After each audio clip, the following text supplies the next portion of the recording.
Hello, everyone. Thanks for joining us here on the Armed with Reason podcast brought to you by GVpedia. Since our inaugural episode of this podcast, which was nearly 2 years ago, Devin and I have been humbled to speak with some fantastic advocates in the gun violence prevention movement. And our guest today is another individual that we are grateful to add to that list. Dion Green is the founder and CEO of the Flourishing Under Distress Given Encouragement, otherwise known as FUDGE Foundation, which is a 501c3 nonprofit that helps survivors through traumatic experiences with resources and support. The FUDGE Foundation seeks to support individuals on their journey of grief and healing from traumatic events by delivering support services and advocacy locally and nationally. Dion is also a published author of his memoir, which is Untitled Act of God, Act of Man, sharing his tragedies and demonstrating a sense of resilience through his journey by forgiving and giving back to his community. Dion is a prominent advocate against gun violence, actively engaging with communities across the nation that have been profoundly affected by this pressing issue. His dedication extends beyond mere activism. He operates the foundation he established to support those impacted by gun violence and to champion efforts toward meaningful change in gun legislation. Dion, you certainly are a very, very busy man. So thank you so much for taking the time to talk with us here today. Thank you for just allowing me to be on a platform to be able to share what I do around the country. So thank you. Yes, absolutely. Of course. Just to kick us off today, do you mind sharing with us what motivated you to create the FUDGE Foundation and tell us about the work that the foundation does today? Yes, ma'am. So the FUDGE Foundation was created the year 2019 after the Dayton, Ohio mass shooting that happened here in the Oregon district, entertainment district that's known for, partying, school campuses. At night, there was an individual that came onto that scene that killed 9 individuals. One of them happened to be my father, Derek Fudge, who was shot and killed beside me, but also he killed his sister in front of me and 7 others. That night, I didn't know what the future held for me. I just know that I survived and my father didn't, but also knowing that so many other people that was down there that was impacted was being denied resources. So that's what helped me create the FUDGE Foundation, to help people with OPA and just give people the space, but also let them know they're not alone in that fight, because I felt alone after that event happened. So going up across the country, whether it's in Maine, Buffalo, Nashville, Highland Park, New York, just being there to let other survivors know that they're not alone and it is possible and it's a journey. But, just continue to show up to give them my heart, because I'm still grieving as well. I always ask God, why does it take one broken heart to help heal other broken hearts? But I quit asking that. I quit asking that because that I would never get that answer. So all I continue to do is just keep showing up and being present and being intentional in those spaces for other survivors. Wow, yes.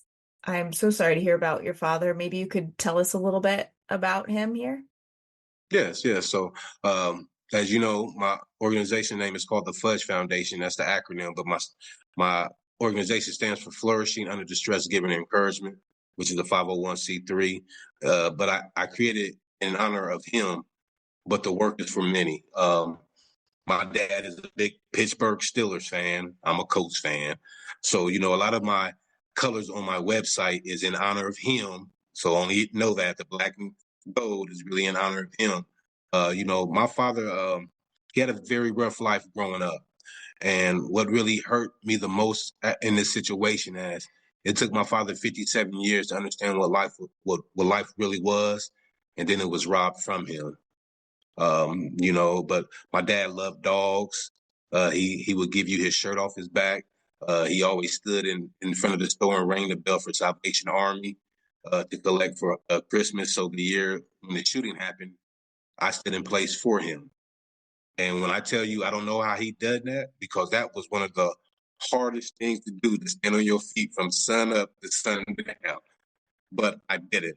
And it was just connection that came with that. But man, he was just nothing but a big old kid, and I enjoyed all the moments that I got to spend with him. And even though I hate saying that I had my father died in my arms, at least that I had to be with him in his last moments. At first, I didn't understand that when people be like, Dion, at least you was there with your dad in those last moments.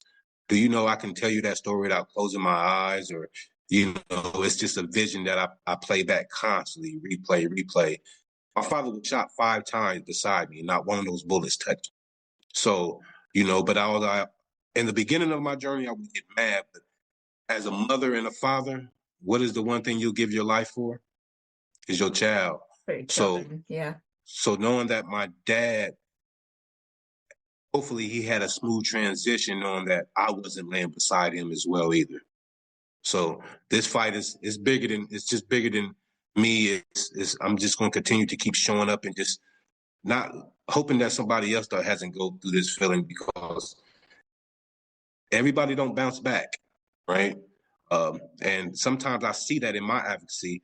I think a lot of people forget that I'm a survivor and a victim, because fight.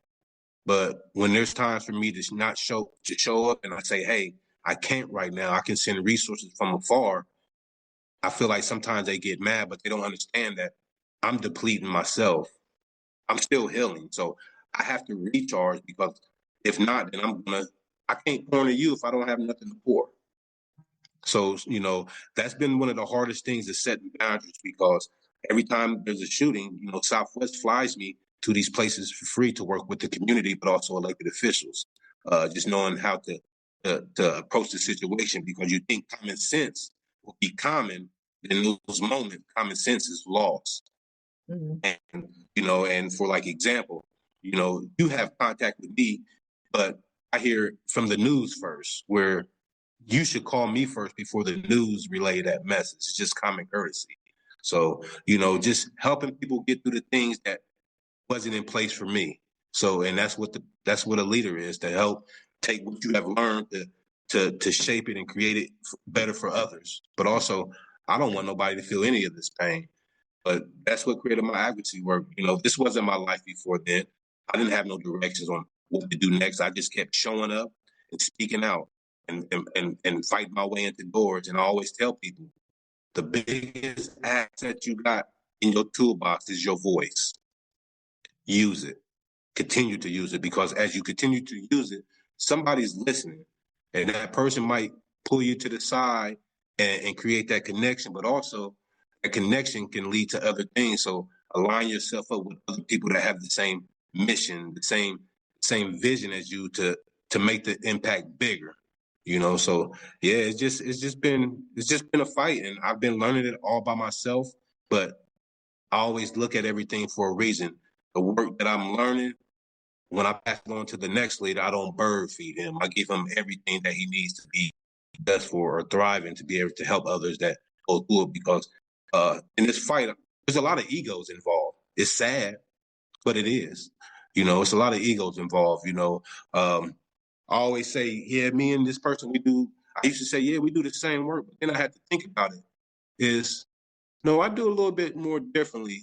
Do I hate that AR-15? Yes, I know what it did to my father. I was right there. So when I'm in D.C., yes, I will speak on that weapon and why I don't like it. But I've been experiencing community gun violence my whole life. I've been losing loved ones and friends. So not only am I there, I'm trying to figure out, how do we change the mindset in the communities to stop these violent events from occurring, but also I pour into the youth. So I had to start changing my language. Like, yeah, we do the same work. No, we don't, because a lot of them only align in getting that done. I go beyond the measures and keep pouring and pouring and pouring into those. So, that was some of the things I've done. I have the first lawsuit against the ammunition company.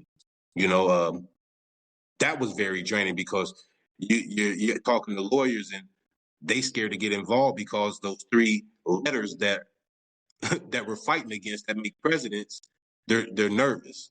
But God put the right attorneys in front of me, and we're about to be in court. We moved over PLACA. My court is in Las Vegas, but we won the Supreme Court ring over North Korea, and that's going against the 100-round drum. So a lot of the things that I'm fighting for is common sense. The first thing that get us shut down in conversations when they think we're trying to control guns, right? At the end of the day, I wouldn't care if we didn't have them or not. But to keep the conversation moving, we talk about common sense, which should be common. One thing I know in that shooting, I don't want nobody to die, but maybe it wouldn't have been 9 fatalities, only would have been 1. I was in that street hearing the police having to keep reload while my shooter was holding that trigger, and it was just sound like a long roll of firecrackers, just going off. So I know right there we can save lives. I know that if we lock guns up in the household, that so your kids don't get them and take them in the community or take them to schools, we can save lives. So there's things that we can do to save lives. It's just who's going to have the courage in Congress and in these state houses to say, hey man, I might lose you as a friend, but I have to move forward with this because one life is worth saving. And that's one of the things that I've encouraged. I don't know if you read the background, but I ran for Ohio State House this year. In our state house, I ran for House of Representative, and I lost by a very few. And my campaign account is still open if God directs me to run back into that area. But when I returned back from New Orleans from the New Year's Eve situation, God placed something on me to buy a building in the worst spot of Dayton. So I bought a building that I am creating a community center / resource center. But I would bring in my mentorship as I work with over thousands of kids. I'm a social worker, so I bring in my practice there. Partner with the union to teach trades to help our youth know how to make money, because they keep telling they want our youth to put a weapon down, but what do you put in the other hand? And you don't just say put it in the other hand. That person might not read and write, so you might have to walk with them. You can't say put it down and here go the application, then disappear, because they might not can't read or write. So some of these people require more time invested. So if we're going to do that, we got to point them to make sure that they make it all the way through to be successful.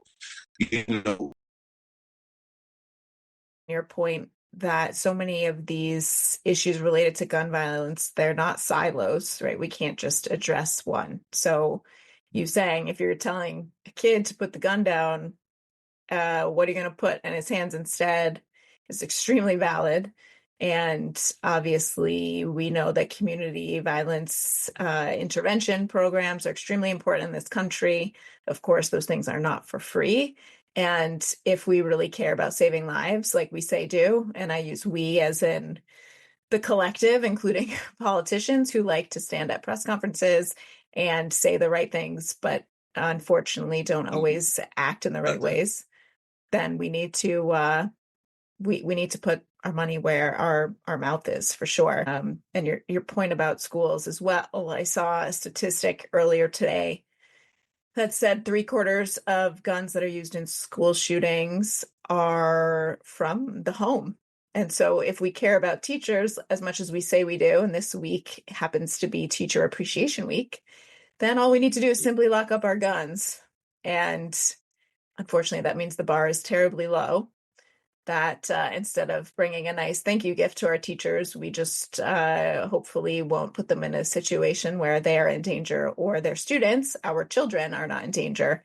We certainly have a lot of work to do, unfortunately. And I always tell people when I'm speaking, I always say, like, hey, we can go to Walmart right now and go down every aisle where there's cars at. I guarantee we'll find an unlocked car and a loaded pistol in there that's not properly secured. Right. Guaranteed. And so yes. I think we need to hold people accountable. I mean, you hold drinking and driving accountable. So, we need to hold things accountable, but we know that's a sticky area when it comes to the 2A and stuff like that. But it's like, this can happen to you. But at first I used to think to our leaders, I'm like, would you change these laws if it happened to you? But as I've been in this fight, I don't think they would. Yeah. And that's sad. Well, you even had like the shooting at the like Congressional Republican baseball field. I think that was 5-6 years ago.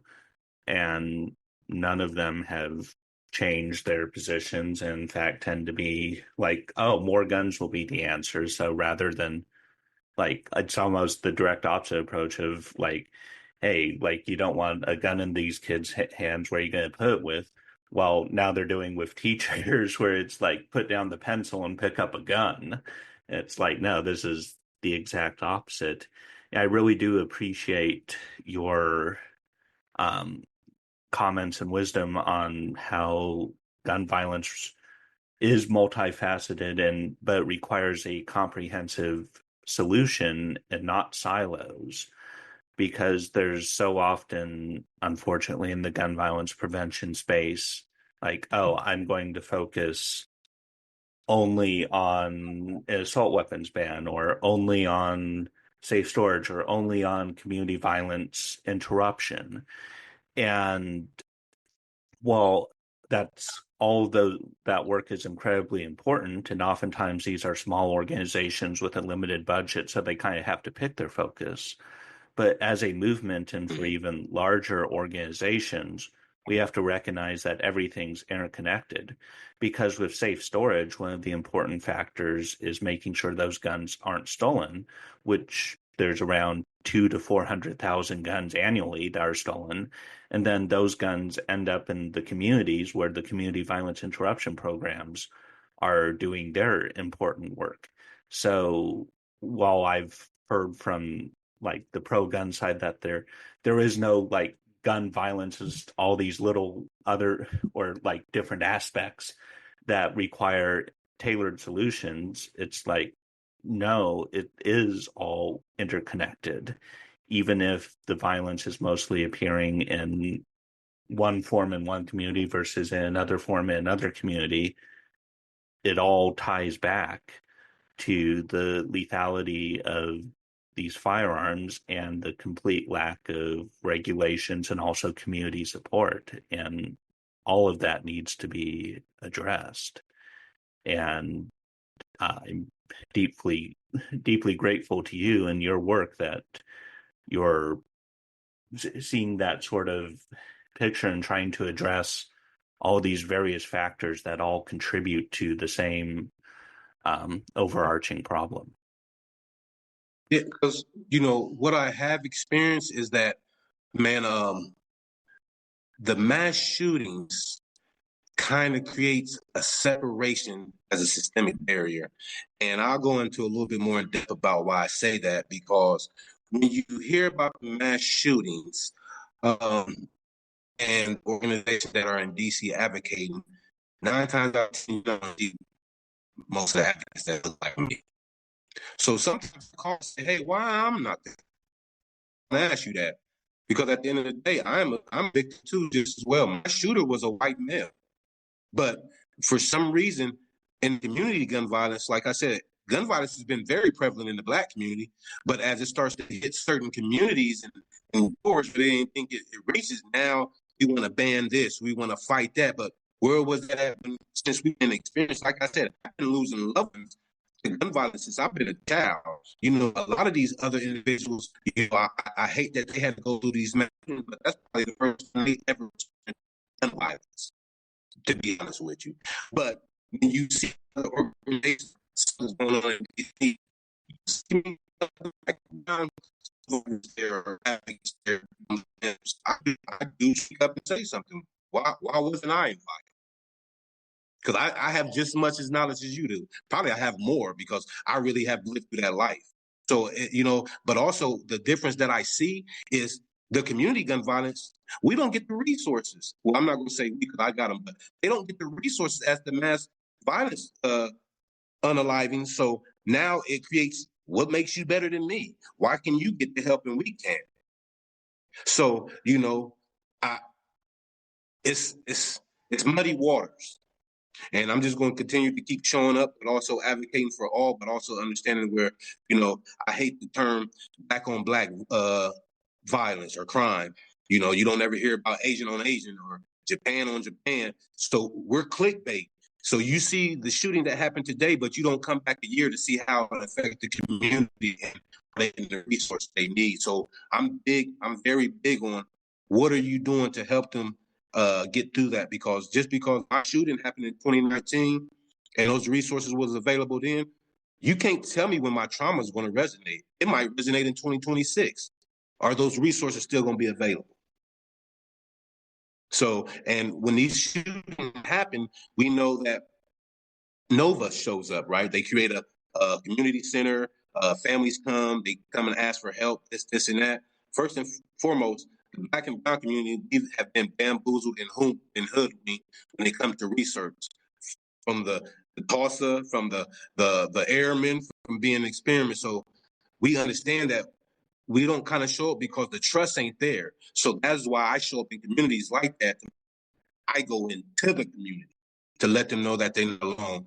I created an organization that I work with around the country. So whether you want to advocate in mental health, no organization, or you advocate in gun legislations, I know that where you want to get connected with peer support or support groups, I have a pocket of organizations around the country where I can connect you with. But also, you don't have to keep sharing your stories going back to that center, because when the next shooting happens, they pack up and leave, right? And go to that next, what's the name? So now that person, and what I don't like about it is, if you could tell us a bit more about the form in the wake of the shooting, and just also the general lack of resources, or even like the misallocation of resources.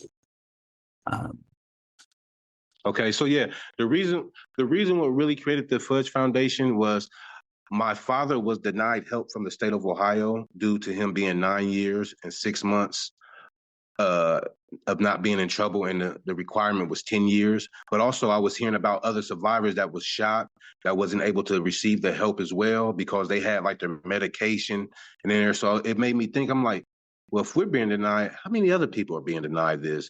So earlier that first year that we fought the bill, we moved it through the House and the Senate. But here comes Stand Your Ground.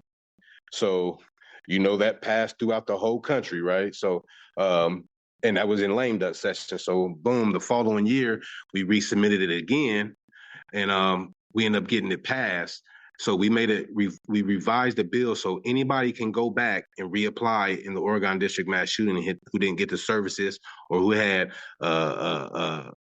felony or misdemeanor on their records. But also it got rid of like just all the barriers, and we made it 3 years retroactive. But what people don't understand, when these things happen, VOCA is it's a pot that's in every state. Every state has a pot called VOCA for those that are impacted by crime of violence. And what that package does is it helps families with burial expenses, mental health, if you got to take off work, and just other little things about that. But the barriers behind it kept people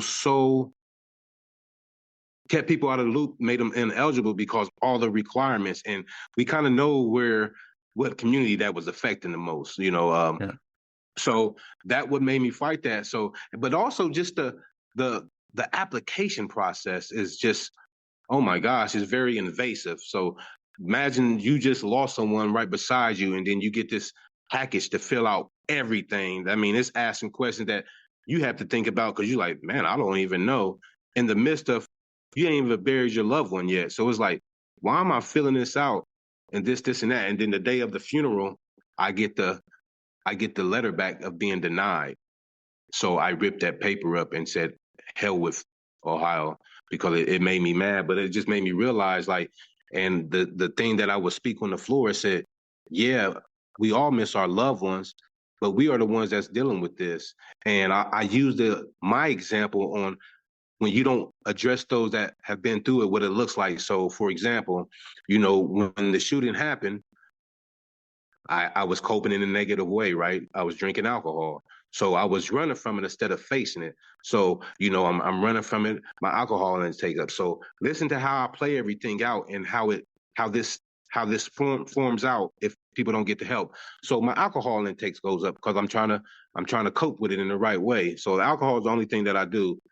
But also, I don't care about bills, right? I don't care about nothing in life. I don't care. I just don't care. So now you're not paying attention to your bills. You're getting behind. So now you're almost in a moment where you're about to become homeless.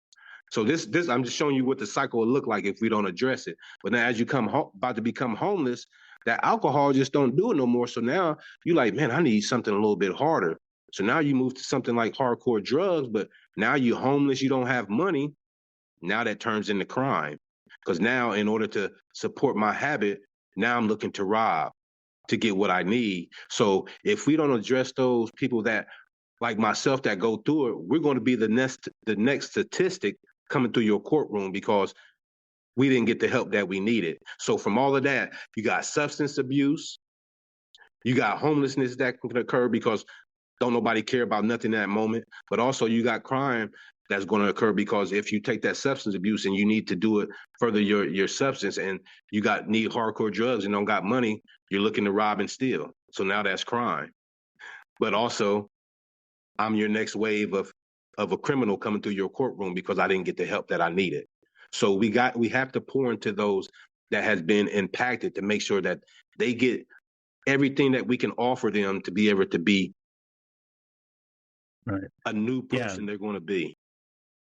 Yeah, and that also like it further perpetuates the cycle of not trusting the system in the first place because like why would you if you're like here, fill out this form on a scale of 1 to 10. How do you feel? What's your mother's middle name? Where did you go to middle school or whatever? Like questions and all those barriers at a point when the person's at their lowest. And that's going to be like, why even bother showing up in the first place? Which can further accentuate that barrier between the resources that are really needed for all these communities. And then you just are perpetuating a downward spiral. And it's also a cost that so often does not really appear on any official records because it's super hard to measure, but also people tend not to think about where oftentimes the gun violence statistics that are recorded, it's like death, injury, and even injury data is very variable. And then it stops and not recognizing the pain that you're mentioning for years upon years afterwards and the support that's going to be needed. And that's rarely factored into discussions over the costs, both financial and societal, for gun violence, how it's not just the one act back in 2019, but it continues forward for all the people that were around. And So one of the things that, I've learned where, just dealing in this gun violence world and stuff like that, first of all, there's a lot of people that are fighting this fight that are really not intentional. And they always say, Dion, what is the one thing you see across the country that can change gun violence? First and foremost, I always say this, everybody programs look similar, right? But when you're really in a community, you know what a community really needs. So you can take from that and then build your own. But there's a lot of people that's getting these grants and doing this and that, and they're just copying it and pasting it. And then they wonder why they're not getting results. If you're not in a community and you know what that community needs, you're not going to get the results you're looking for. So, some community might need more of this and less of that. Some might need more of that and less of this. And that's what I tell people. But everybody keeps talking about gun violence, but in order to fight gun violence, you got to address the root cause of that, and a lot of that is trauma, and there's a past behind that. So we have to start addressing those causes in order to start fighting the causes that are causing problems, right? But everybody just looks for that swift and quick solution where it's not. It's you got to invest. You have to plant your seeds and continue to pour and pour until it sprouts. My goal is to save the world, but I know it's impossible. But one life is worth saving, as I always say. So if I'm working with 5 and 4 of them didn't make it, but 1 did, yes, I feel that I let myself down, but also I'm not going to beat myself up too bad because 1 person didn't make it. And that's enough to continue to keep fighting. We can lead you to the water and give you everything you need, but you have to be the one willing to want change if you're in that community doing the things that you shouldn't be doing. So just pouring into them and letting people understand, because people are addressing gun violence, but they don't understand what a community looks like on why that. Like in my community, you come out on the front porch, we didn't have positive role models, this, and that. You had crime here and drugs there. So, some things where it comes in that environment. So that's why I've been pouring into my youth. Like, man, listen, y'all have a lot of people that are giving back. Whether you don't receive it, you're going to hear me, and the rest is yours. And I hate to share the facts with them, but I tell them some of the best place for y'all might be prison, because if you're doing the things that you're not supposed to be doing, at least your mom and dad can come and visit you behind a glass wall instead of putting a flower on your tombstone. If you're going to live that life, I'm going to show you what it looks like behind the bars and speaking to the kids. I did 10 years in prison, so I'm not speaking from a book. I'm speaking from reality. So when I'm working with youth, they more connect to me because I've been where they've been at. Actually, I've been a little bit more worse than where they've been at. But to let them see that your past doesn't determine your future is something that I got to keep fighting into them and saying, hey, come on now, come on. I did this. I can show you what not to do so you don't go down the road I've been through. But everything happens for a reason. That's really what my topic is. Every choice has an impact that we make. And we all made choices. You had a choice to get on this call. I had a choice to get on this call. But till you start understanding the impact, like for my instance, with my shooter, right? And this is a true story. My shooter, I wrote his parents and told him I forgive, because I can't do this work if I'm not really walking in the true mission of forgiveness, right? Because we know anger is just as bad as stress. And when you allow that anger to beat down on you, you're going to miss all the great things that he's putting in front of you to be able to help other people. So I forgive. But now let me share to you the choices that her son made and the impact that it has on her. Now she's out in the community. Everybody hates you. And that's what I try to make my kids understand. Like, your choices don't just impact you, it impact everybody around you. That dude did the shooting, but now his parents are hated. If we can make our youth think before they react, we got a chance. We got a chance, man. We got a chance. Yeah. And that kind of leads to two kind of separate but related questions that I have. One, you're talking about the root causes of gun violence, and one of the root causes that GVpedia focuses on that I still feel doesn't get as much attention is disinformation and the belief that, because why do most people get guns? It's because they believe that it's going to make them safer in some fashion. Sure. And that kind of translates across communities, and that is a root cause, because if you're not going to have that gun, violence is not going to turn as lethal. And that 1 second snapping point that might have otherwise led to a fist fight or something else turns into a lethal encounter. And people tend to get guns across a vast swath of communities because they say, well, others have guns, and so I need to arm myself as well. What about this, Devin? Yeah. What about the good guys with guns? How do we know? You know what I'm saying? That's they main pushback. And I'll always say this. So, and I don't like to put race on the table, but let's be honest. If the police came into my mass shooting that happened that night and I was the shooter taking down the other shooter, I don't know if I would be here. Yeah. And I'm saving. You're absolutely correct by wondering that is. Yeah. Yes. And there's one case that springs to mind immediately where there was a bouncer at this bar and there was a shooting that broke out. The bouncer grabbed the shooter, was able to pin him down, took his gun. Police come in, see him with the gun, and shoot him. Oh, wow. And there's other cases like this, even if they're famous one, or infamous one rather, with the shooting that Gabby Giffords was at, and it was parking lot Safeway, and a guy with a gun heard the shooting, came in to try to be the hero, started pointing his gun at the wrong person, and was like milliseconds away from adding to the tragedy before the crowd around was screaming, "No, no, that's not the perpetrator." Um, and so it's in so many of these cases, it's like, how do you tell with the whole good guy with the gun? How do you tell who's the good guy versus the bad guy until one starts shooting? And if the good guys, in air quotes, start shooting at the bad guy, to stop him, how is anybody supposed to know in these chaotic situations who's the good and bad? And instincts are going to take over, and that's going to lead to tragedies.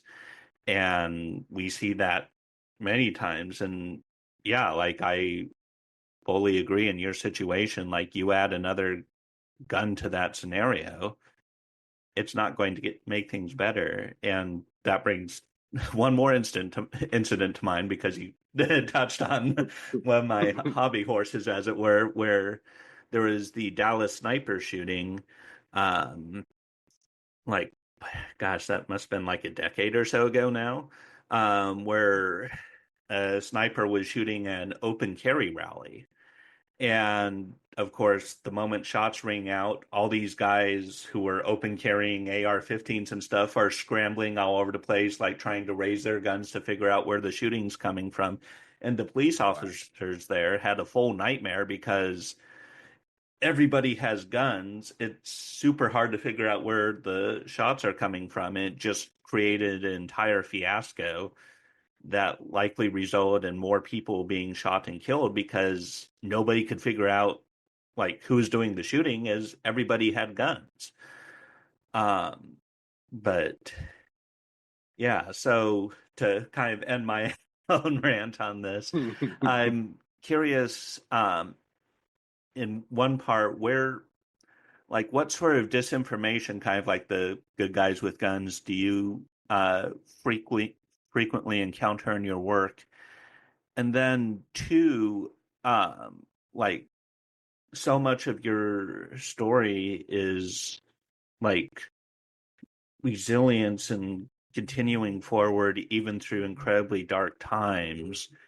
And one of the things that I've encountered in this work, and I'm not a survivor, have not been directly impacted by a shooting, but there's so much burnout in the gun violence prevention space. And I even feel its impact, where it's just like oftentimes defeat after defeat, and just trying to keep on going, even when like things feel like there's very little forward progress, or that like good ideas aren't necessarily being listened to.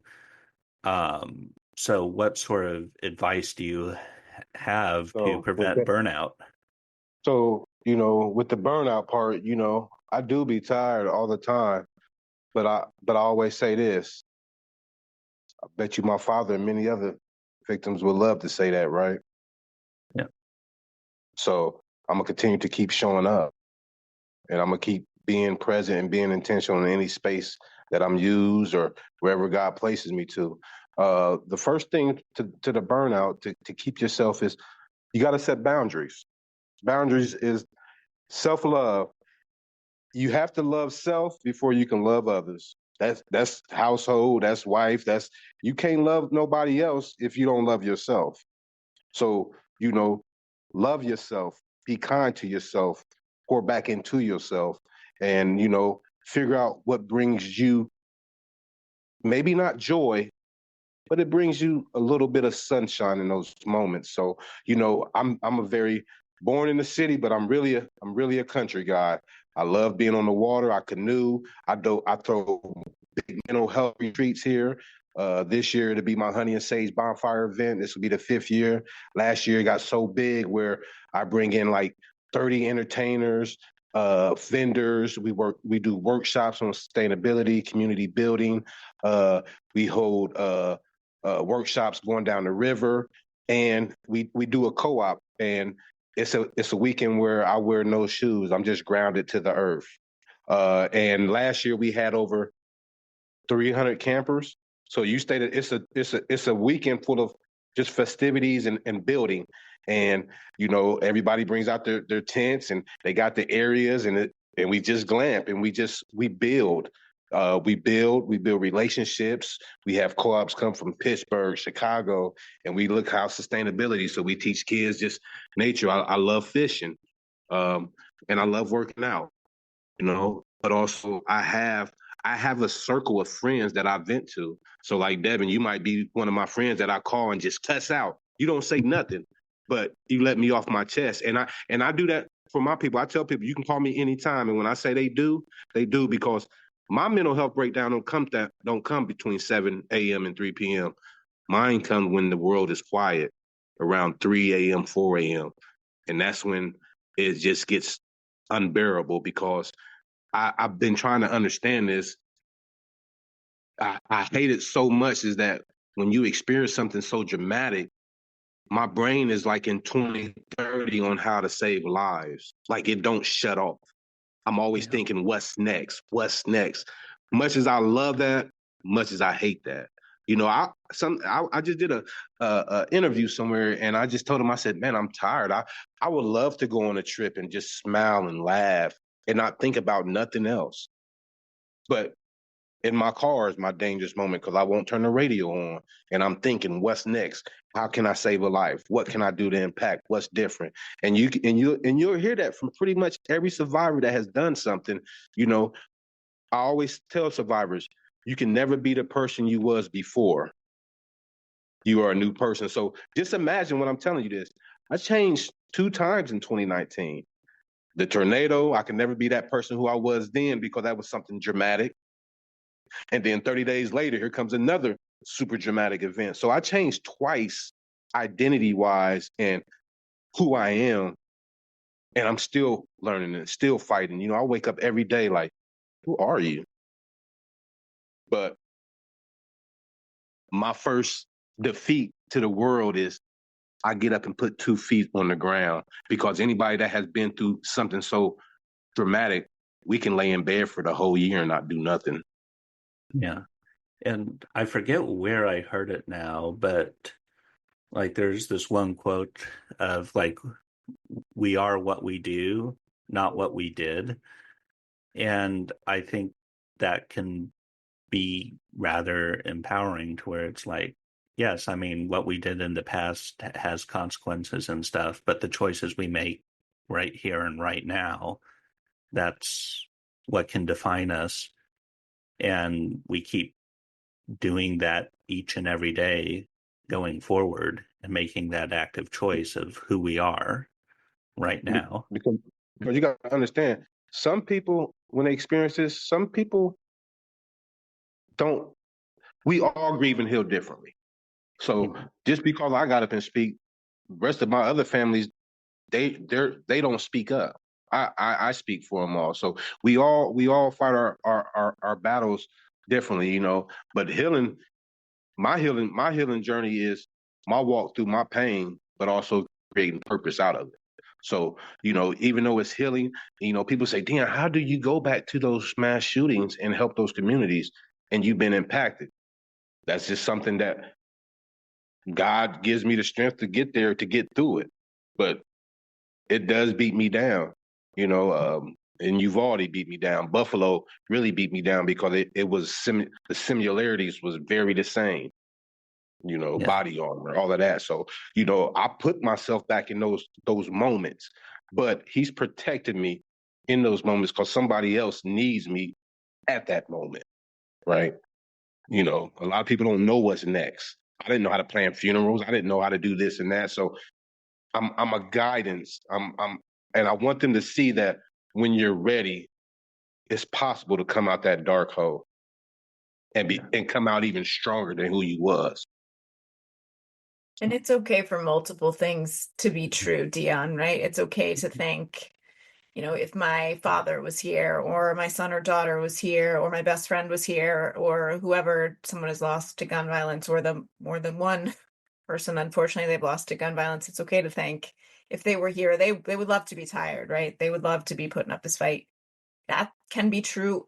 And it also can be true that sometimes you just like need to take a moment, right? So I that 3 a.m. by yourself when it's quiet around you, it's just to reinforce. I know you know this, but it's okay to have tough moments there, and that doesn't mean We're you human. always have to wake up, right? Doesn't mean you have to wake up and say, I'm going to get up and start working on something productive, right? Staying very busy is a trauma response. In every realm of trauma, gun violence, and all any the trauma. other terrible things that can happen in life.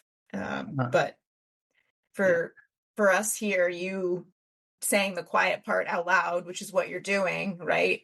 This isn't just about school shootings. This isn't just about the suburbs. This isn't just about somebody who experienced gun violence one time, right? This is about those of us who don't know a life without gun violence, who woke up every single day as a kid and continue to wake up every single day now thinking, am I going to lose someone today? Am I going to have to run out in the street and render first aid to somebody who's been shot? Like all of these scenarios that are so real in so of our communities, many of our communities every single I day. didn't really share too much of it last year, but last year, my father's older brother was killed by his neighbor in his door. So they got into and listen to this. So the neighbor came over to my uncle's house. They got into it. He left. He came back and shot my uncle in his door. But guess what? They're both black. Nobody got to stand your ground. No, he got to use the stand your ground. I believe so. I think the detective said that or something like that. It was something, but I'm like, how is it standing your ground when you left and you came back? Yeah. I wasn't understanding that. Right. Yeah, my father's older brother, Roderick Fudge. So, and that was just last year. I didn't speak too much on it, because it's just like, geez, it's like I'm just constantly being hit by that back to back to back. But yeah, when because I work with the detectives a lot and just help them with things, and they were just like, damn, we don't have evidence right now, this, and that. But my thing is this, like, if he retreated, it couldn't be stand your ground because you came back. Right. Yeah. That kind of reminds me of the shooting, I think it was a few years ago in either South Carolina or Georgia, where the two incredibly racist white guys in a truck followed a black jogger. And Aubrey. yeah. And they claimed oh, stand your ground, self-defense. And the case was initially dismissed on that until the video that they had taken of hunting him down came out. And they even tried then. It's like, how can you have a stand your ground case when you're following and then going obviously being the aggressor? And that's just one of the many insanities of stand your ground.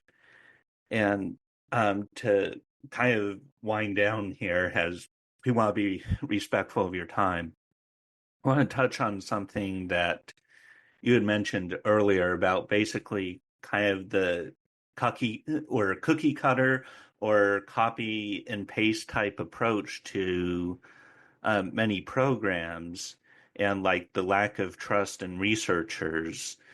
And I kind of want to ask about how to bridge this divide, because from a researcher's perspective, oftentimes they want to make sure that the program is exactly the same and being tested in multiple areas to make sure they're able to control all the variables and see oh, is it the program that's working or is it other factors? And that approach kind of lends itself to the cookie cutter type thing. But then it's also at the same time a top down sort of thing, and not recognizing, hey, this community really needs a bit more of this and something entirely unrelated to the program that we can then include. but also other aspects of this program can either be toned down or like adjusted. And so really having that feedback from the community while at the same time recognizing that's going to mess up the statistical data to a degree to where it's going to be harder to get funding for those type of programs because you can't necessarily prove that they work. And I can see the barriers, the incentives on all aspects of this to where like we do need to be able to learn lessons of what work from other communities and see how they can apply, but also recognizing that each community is unique and is going to need a different set of things. And we need to be able to study the impact to learn what works and what doesn't.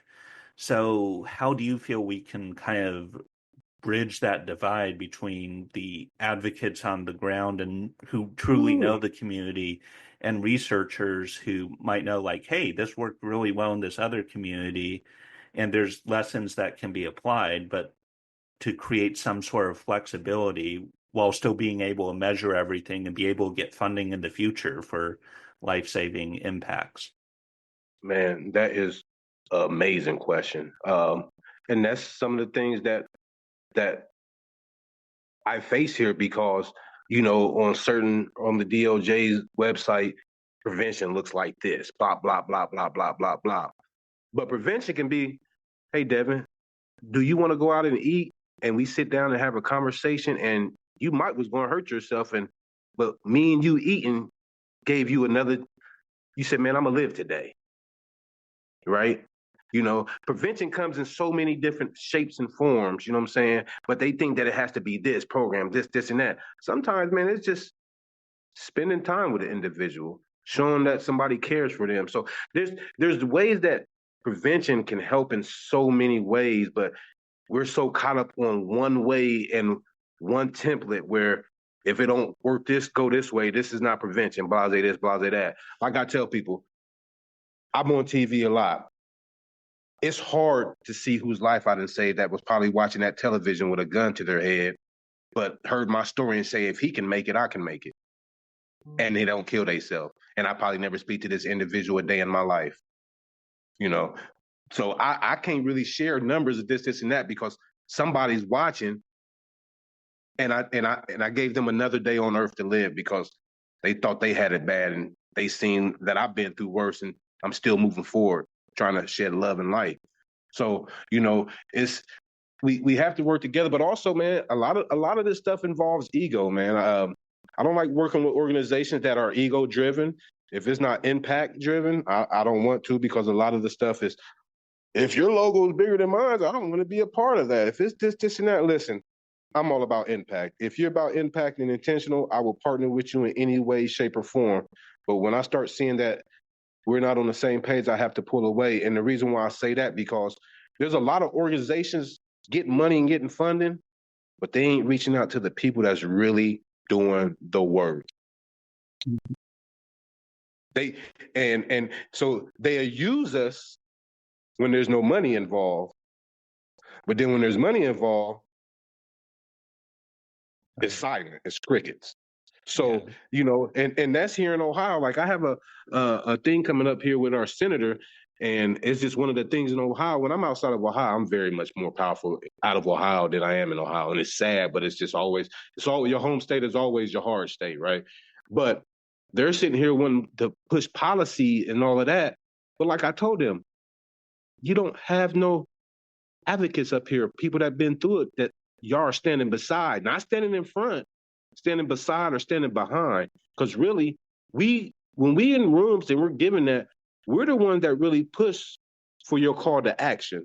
You can sit here and tell me everything, positive legislation, this, and that. But when you have an individual that's been through it and you're giving that room the raw emotional feelings, whether it's 6 months from the shooting to 5 years, and they're still seeing the pain, it kind of festers up a type of thing like, how do I get involved now? How can I help? How can I this, and that? But a lot of people, a lot of organizations, they're getting better at it a little bit, especially I'm gonna say in my areas, because I sit on a lot of boards where a lot of us survivors are sitting on a lot of trauma policy driven boards, of how to connect in the communities. But all the other stuff is like they use us and abuse us, and then they get rid of you. And I hate to say it like that, but this is how it is.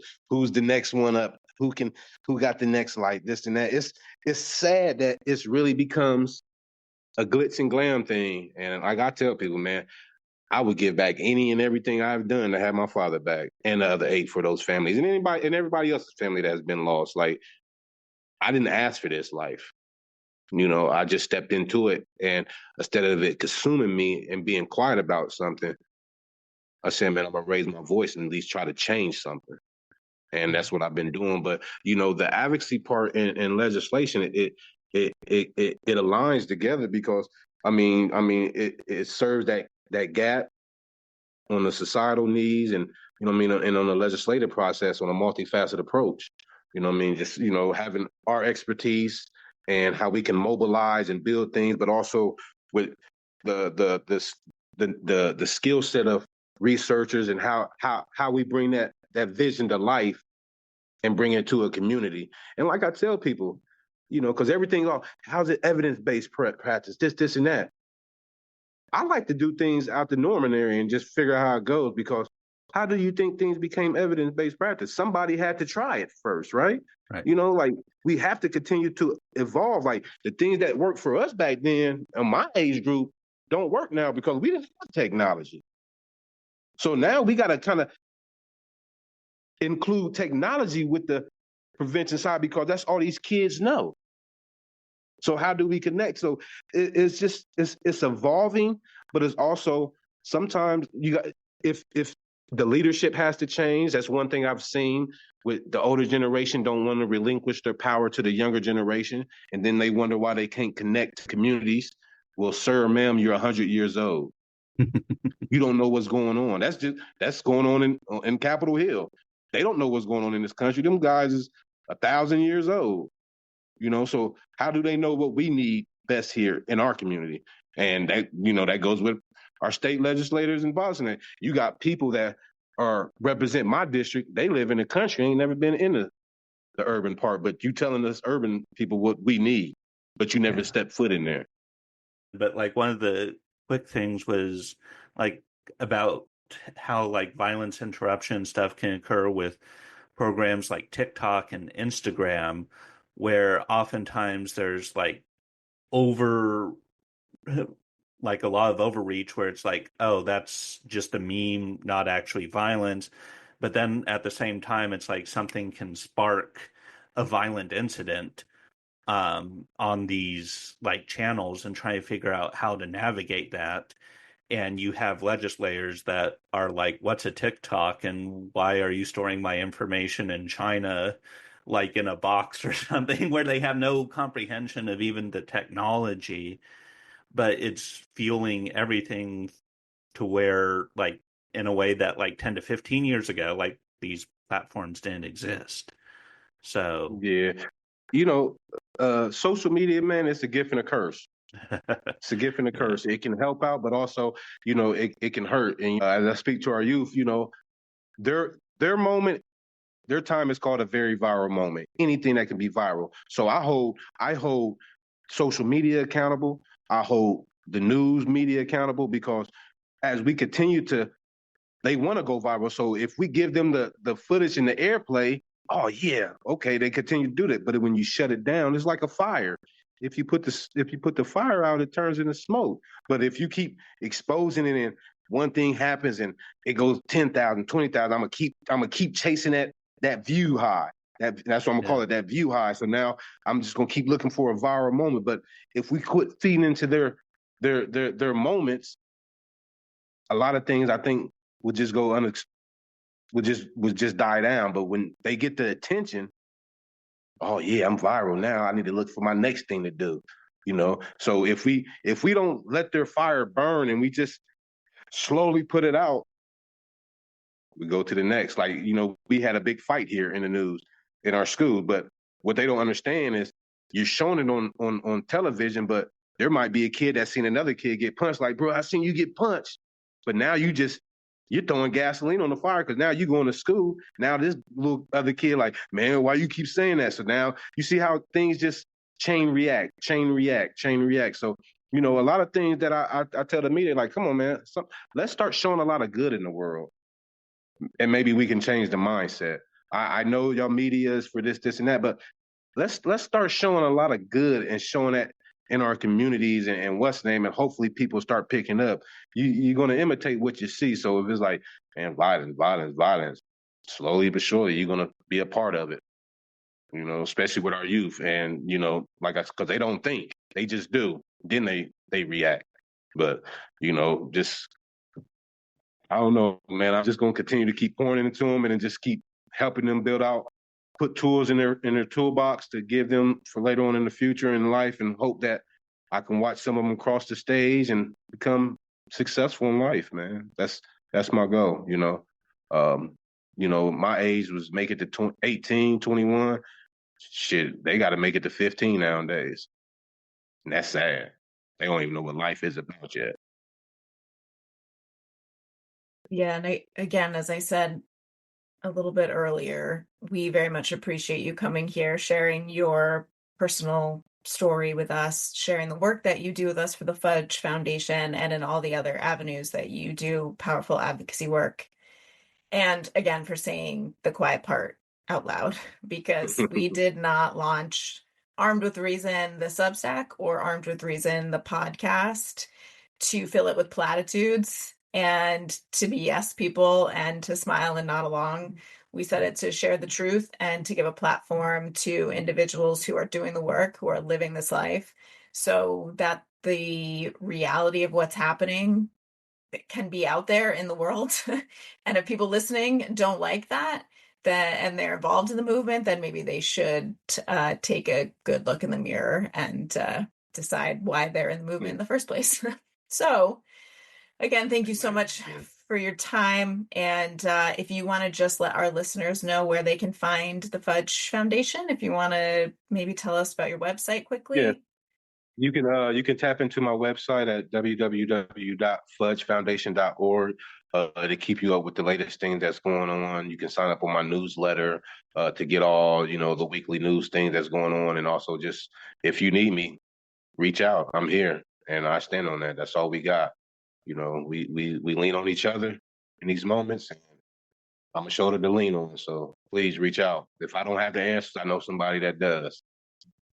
Well, and the same goes for us. We certainly do not have all the answers, but if we can ever be of any assistance to you or anybody that you're working with, we are just an email away. So the only way to solve this problem is to do it together. So we are very grateful to have you as a team member in all this. Well, thank you, Caitlin. Thank you, Devin. And hope that y'all have a great rest of the week. And hey, I'm here. Let's fight. Fight. So much. Amen. Thank you. Take care.